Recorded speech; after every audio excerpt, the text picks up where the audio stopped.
రాష్ట్రంలో ఉపాధి హామీ పథకం లక్ష్యం నీరుగారుతోంది. రెక్కాడితే గాని డొక్కాడని నిరుపేదలు చెమటోడ్చి చేసిన పనికి 3 నెలలుగా పైసలు రాకపోవడంతో అల్లాడిపోతున్నారు. మరోవైపు ఉపాధి పనులు చేయించే ఫీల్డ్ అసిస్టెంట్లకు జీతాలు అందడం లేదు. కేంద్ర సర్కార్ కోరీలు, రాష్ట్ర ప్రభుత్వ నిర్లక్ష్యం మధ్య ఉపాధి కూలీలు బలైపోతున్నారు.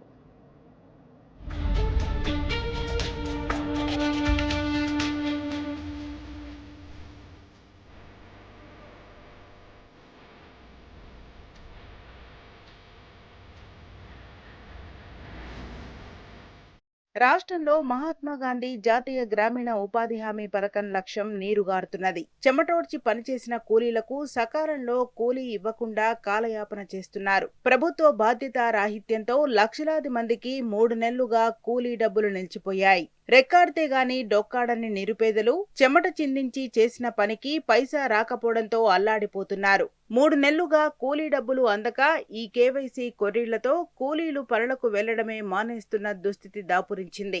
ఉపాధి పనులు చేయించే ఫీల్డ్ అసిస్టెంట్లకు 3 నెలలుగా వేతనాలు అందడం లేదు.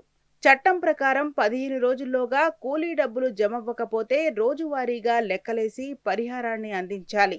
కానీ కేంద్ర ప్రభుత్వం మాత్రం బ్యాంక్ అకౌంట్లు, ఆధార్ లింక్ అంశాలను అడ్డుపెట్టుకుని పథకం ఉద్దేశాన్ని నీరుగారుస్తున్నది.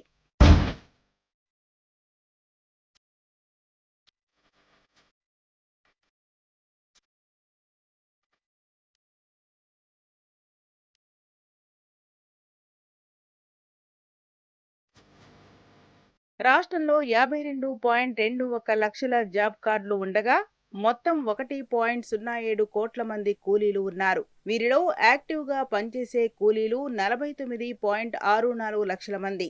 వీరికి కనీసం 100 రోజులకు తగ్గకుండా ఉపాధి కల్పించాల్సి ఉన్నది. ఇందుకు సంబంధించి కేంద్ర ప్రభుత్వం జాతీయ మొబైల్ పర్యవేక్షణ విధానం SMMS ఏప్రిల్ 1 నుంచి అమల్లోకి తెచ్చింది. ఈ యాప్లో కూలీల ముఖ ఆధారిత హాజరు తీసుకున్నాకే పని కల్పించాల్సి ఉంటుంది. ఫీల్డ్ అసిస్టెంట్లు, మేట్లు యాప్లో కూలీల ఫోటో తీసుకున్నప్పుడు కూలీలు కనురెప్పలు మూసి తెరవాలి. ఇలా 5-6 సార్లు చేయాలి. ఇలా ఒక్కొక్కరి ఫోటో తీసి యాప్లో అప్లోడ్ చేయాలి. ఉదయం 8 గంటలకు ఒకసారి ఫోటో దిగితే మళ్లీ మధ్యాహ్నం 12 గంటలకు ఫోటో తీయడానికి ఆస్కారం ఉంటుంది.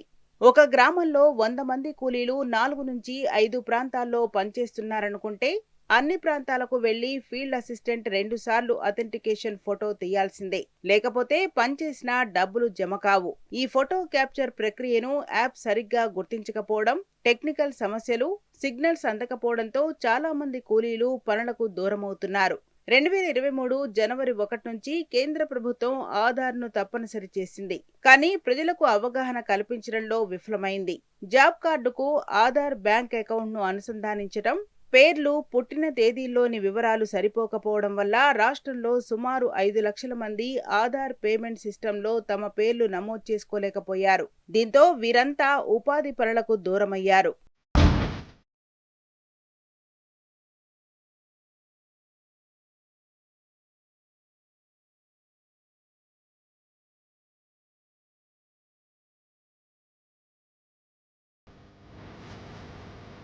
యూపీఏ ప్రభుత్వం పనిని హక్కుగా కల్పిస్తే ఎన్డీఏ సర్కార్ మాత్రం పని దినాలపై నియంత్రణ విధించింది. కొత్త నిబంధనల మేరకు రాష్ట్రాలు ఏడాదికి 60 రోజులను గుర్తించి పంటకాలంలో పనులు చేపట్టకుండా చర్యలు తీసుకోవాల్సి ఉంటుంది. గతంలో కేంద్రం 90%, రాష్ట్ర ప్రభుత్వాలు 10% నిధులు భరించాల్సి ఉండగా దానిని కేంద్రం 60%, రాష్ట్రాలు 40% భరించేలా మార్పులు చేసింది. అయినా కేంద్రం నుంచి రాష్ట్రానికి దాదాపు 307 కోట్ల రూపాయల నిధులు అందాల్సి ఉన్నది. ప్రతి నెల 100 కోట్ల రూపాయల చొప్పున 3 నెలలకు 300 కోట్ల రూపాయలు పెండింగ్ ఉన్నాయి. కేంద్రం నుంచి రావాల్సిన నిధులపై రాష్ట్రం ఒత్తిడి తీసుకురాకపోవడంతో ఈ పరిస్థితి దాపురించిందన్న విమర్శలు వినిపిస్తున్నాయి.